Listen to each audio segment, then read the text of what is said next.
ज़िंदगी आज किस मोड़ पे लेके आ गई, मैं कुछ नहीं कह सकता।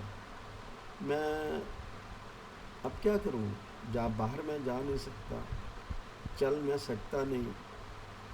अब इतना शरीर जवाब दे रहा है।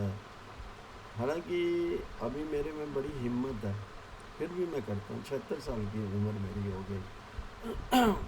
मैंने इतनी ऊंचाइयों में अपनी ज़िंदगी को देखा है कि विकलांग होते हैं, जबकि कोई परिवार ने हेल्प नहीं किया था। हेल्प एक किस्म से मैं कुरेदता था कहीं ना कहीं, किसी ना किसी में जाने के लिए। यहाँ तक कि लड़के साइकिलों पे मुझे दिल्ली में पिक्चर दिखाने ले जाते थे। विवेक पिक्चर हॉल पे कई बार लेके गए, गोलचा पे लेके गए। मैं बड़ा हैरान था कि ज़िंदगी बहुत अच्छी कटेगी, बहुत सुथरी कट।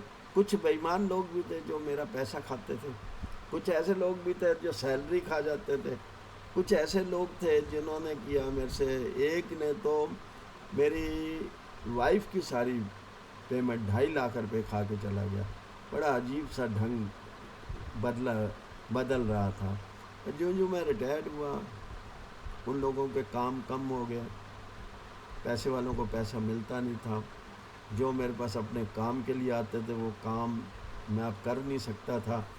और कुछ मेरे अपने घर जो बाहर से लोग आए थे, दामाद आए, उनके माँ बाप थे, उन्होंने बजानी शुरू कर दी। उन्होंने एक सीन क्रिएट कर दिया कि मैं आई एम नथिंग। तो मैं सारा सारा दिन क्या करता हूँ, मेरे पास कम से कम 1 लाख की एल्बमें होंगी मेरे अपनी एक्टिविटीज़ की। कहाँ क्या किया, बड़े बड़े लोगों के साथ, कहीं राष्ट्रपति, कहीं चीफ मिनिस्टर, कहीं एमएलए, कहीं गृह मंत्री, मतलब तरह तरह उनको देखता हूँ। बहुत मेरा जी खुश होता है कि मैं कहाँ था। और उसके बाद बड़े बड़े लोग मेरे घर में भी आते थे। जब हम फंक्शन करते थे घर में, मैं दान पुण्य नहीं लिया करता था। बस ये कुछ बड़े डॉक्टर, 22 डॉक्टर थे देखने वाले, जो आज एक भी नहीं है। मैं बड़ा परेशान हूँ, बीमार रहता हूँ, और कहना नहीं चाहता क्योंकि जवाब उल्टे सीधे मिलते हैं। अगर मैं अपने परिवार के उन लोगों से, क्योंकि जेंट्स तो वही एक तो दामाद बिल्कुल ही नील के बराबर है, एक अब लड़की है बड़ी, वो भी कर रही है वक्त के साथ, पर वो चीज़ नहीं है कि जो मेरे दिल को भाए, जो मेरे मन को लगे हाँ मैं कुछ हूँ। आज ऐसा आलम है कि आज मेरी वाइफ को बंदर ने अटैक किया, मंकी ने, कमरे में घुस के। वो गिरी, बहुत चिल्ला रही थी क्योंकि पहले भी बीमार थी, उसको कई बीमारियां अटैच हो रही हैं। अब मैं तो उठा ही नहीं पा रहा था। मैं कैसे उठाता, मैं तो चल के खड़ा भी नहीं हो सकता। ज़िंदगी बड़ी रोई, बहुत रोई ज़िंदगी, जिसका वर्णन तो हो ही नहीं सकता। अच्छा, वो भी आजकल खुददार हुई हुई है। अच्छा, फिर मैंने कहा फ़ोन, पहले तो मना कर रही, मैं उठ जाऊंगी, नहीं। फिर उसके बाद मैंने अपनी बेटी को फ़ोन किया, बेटे को फ़ोन किया।